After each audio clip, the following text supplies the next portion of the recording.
এ যেন রাজধানী ঢাকার বুকে এক টুকরো মদিনা। মহানবী হযরত মুহাম্মদ সাল্লাল্লাহু আলাইহি ওয়াসাল্লামের বাসস্থান, মুসলিম নারীদের সর্দারিনী হযরত ফাতিমা রাদিয়াল্লাহু তাআলা আনহার ঘর, উম্মুল মুমিনিনদের ঘর, প্রাচীন মসজিদে নববী, মদিনা শহরের প্রাচীন কুয়া সহ কি নেই এখানে। ব্যতিক্রমী এ সিরাত প্রদর্শনীর আয়োজন করে ধানমন্ডির মসজিদুত তাকওয়া সোসাইটি। এই প্রদর্শনীতে প্রতীকীভাবে মহানবী সাল্লাল্লাহু আলাইহি ওয়াসাল্লামের যাপিত জীবন তুলে ধরা হয়েছে। প্রদর্শনীতে মাটির ঘর, দৈনন্দিন তৈজসপত্র, পানি রাখার মশক, খেজুর পাতার ছাউনি, খাট এবং তার প্রিয় খাবার প্রদর্শন করা হচ্ছে। ব্যতিক্রমী এই আয়োজন দেখতে প্রতিদিনই প্রদর্শনীতে ভিড় জমাচ্ছেন সব বয়সী দর্শনার্থী। সিরাতের এমন জীবন্ত উপস্থাপনা দেখে মুগ্ধতা প্রকাশ করে দর্শনার্থীরা বলছেন, ব্যতিক্রমী প্রদর্শনী সিরাতের প্রতি গভীর উপলব্ধি অর্জনে সাহায্য করবে। এখানে রাসূল সাল্লাল্লাহু আলাইহি ওয়াসাল্লামের ঘর কীরকম ছিল, হযরত ফাতেমা রাদিয়াল্লাহু তাআলা আনহার ঘর কীরকম ছিল, উম্মুল মুমিনিনদের ঘর কীরকম ছিল, সবই এখানে প্রদর্শন করা হয়েছে। এবং আমি মনে করি আলহামদুলিল্লাহ প্রকৃতভাবে যে চিত্রটা ছিল সেই চিত্রটা ওনারা তুলে ধরার চেষ্টা করেছেন এবং খুবই সুন্দর হয়েছে এবং খুবই শিক্ষণীয়।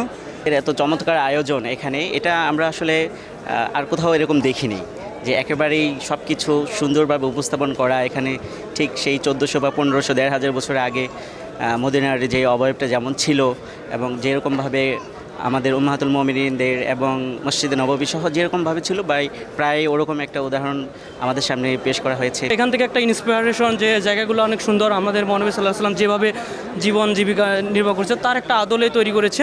আমার কাছে খুবই ভালো লেগেছে। এরকম সুন্দর আয়োজন আগে কখনো কোথাওই দেখিনি, এই প্রথম এত সুন্দর আয়োজন। আমরা চাই বাংলাদেশের প্রত্যেকটা জায়গায় এরকম, এবং আমাদের জীবনেও যাতে এরকম আমরা পরিবেশ করতে পারি আর কি। অন্যদিকে এই প্রদর্শনীর নির্মাতা জানান, অনিন্দ সুন্দরের আয়োজন তুলে ধরতে গবেষণার পাশাপাশি পড়াশোনা করতে হয়েছে তাকে।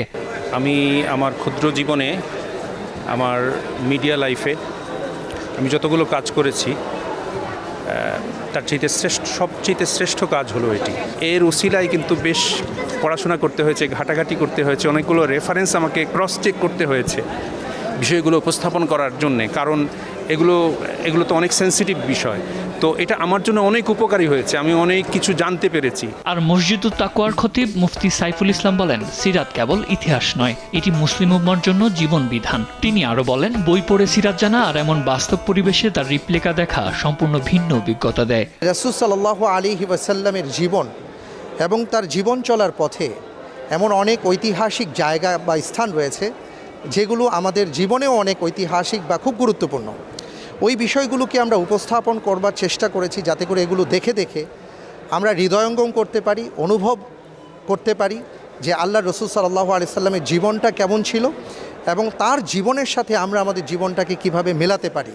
আর মসজিদটির সেক্রেটারি ডাক্তার AKM আজিজুল হক জানান, প্রিয় নবী হযরত মুহাম্মদ সাল্লাল্লাহু আলাইহি ওয়াসাল্লামের সাধারণ জীবনযাপন ও পবিত্রতা বর্তমান প্রজন্মের কাছে তুলে ধরতে ভিন্নধর্মী আয়োজন করেন তারা। সামনে আরো বৃহৎ পরিসরে সিরাত প্রদর্শনীর আয়োজনের কথাও জানান তিনি।